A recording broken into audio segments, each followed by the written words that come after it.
Ano tayo?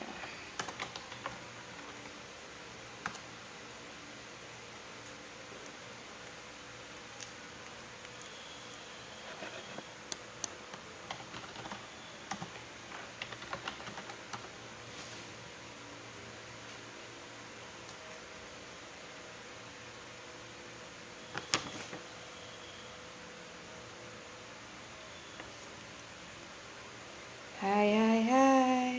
Hi. Hi, hi, hi.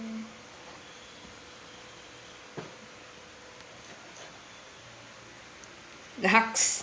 Hello. Hello, hello.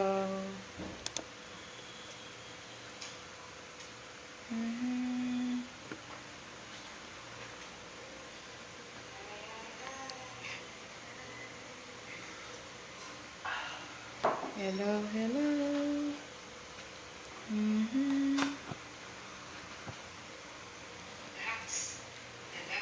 Hello. Okay. So, posibleng hindi para sa'yo. Posibleng hindi ikaw yung nakaka-experience, pero baka may friend ka na nakaka-experience, so pwede mo rin ma-share, okay? So, number one na itatackle ko ngayon is yung stress na tinatawag, okay? Pero again, hindi naman natin siya makakontrol, mamamanage lang. So, sana makatulong yung ibibigay kong tips na para ma-manage mo yung stress level na meron ka. So, depende sa yan kung ano naman mga san-san ka na stress. Marami, traffic, work, superiors mo, kung meron, okay?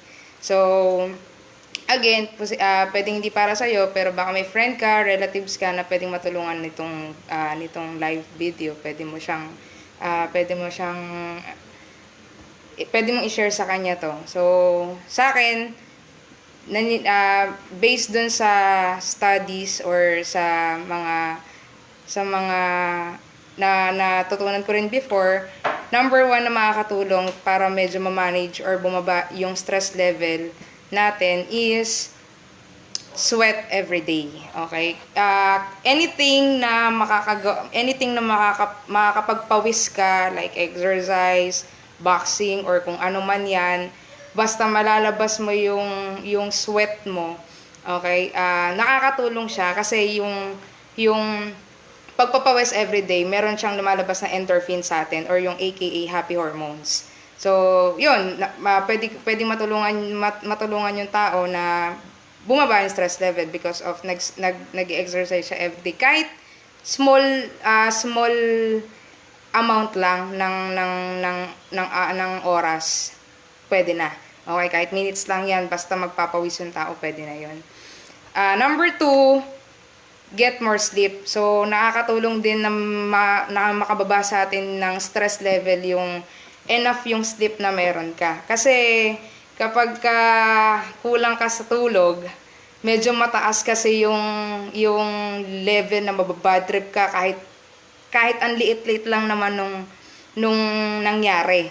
So, may level doon na kapag kulang ka sa tulog, tapikin ka lang ng kaibigan mo or whatever, bad trip ka na, okay?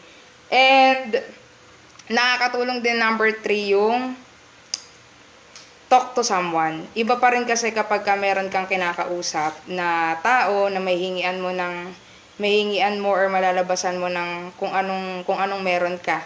Kung ano yung nararanasan mo that day. For example, bad trip ka dun sa or hindi ka okay dun sa katrabaho mo or meron kang meron kang misunderstanding dun sa boyfriend mo, girlfriend mo, medyo na-stress ka that time, so makakatulong na may kakausapin ka na tao, parent mo yan, kapatid mo, or pinsan mo, best friend mo, kahit sino, basta malalabasan mo nung sama ng loob na meron ka, makakatulong na mabawasan yung stress mo.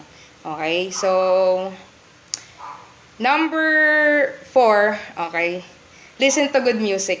Iba pa rin kasi kapag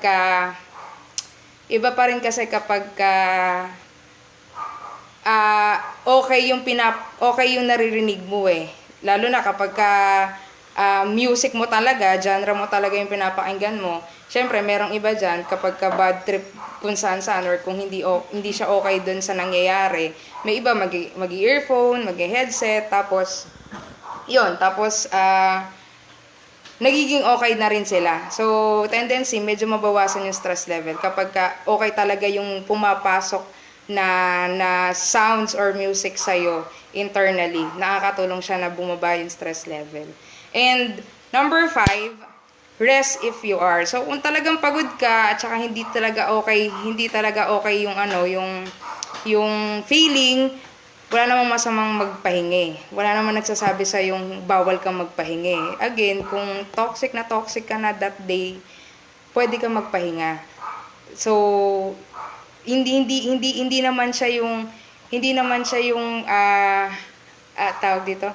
Hindi siya yung law na sinasabi na pag nagpahinga ka, talagang malaki na yung kasalanan mo or wala namang ganun eh. So, kung talagang pakiramdam mo, down ka, pakiramdam mo, stress na stress ka that day, rest. Pwede ka magpahinga.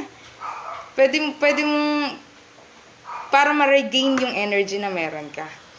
Okay? So, hi Ate Baba. Hi Grace.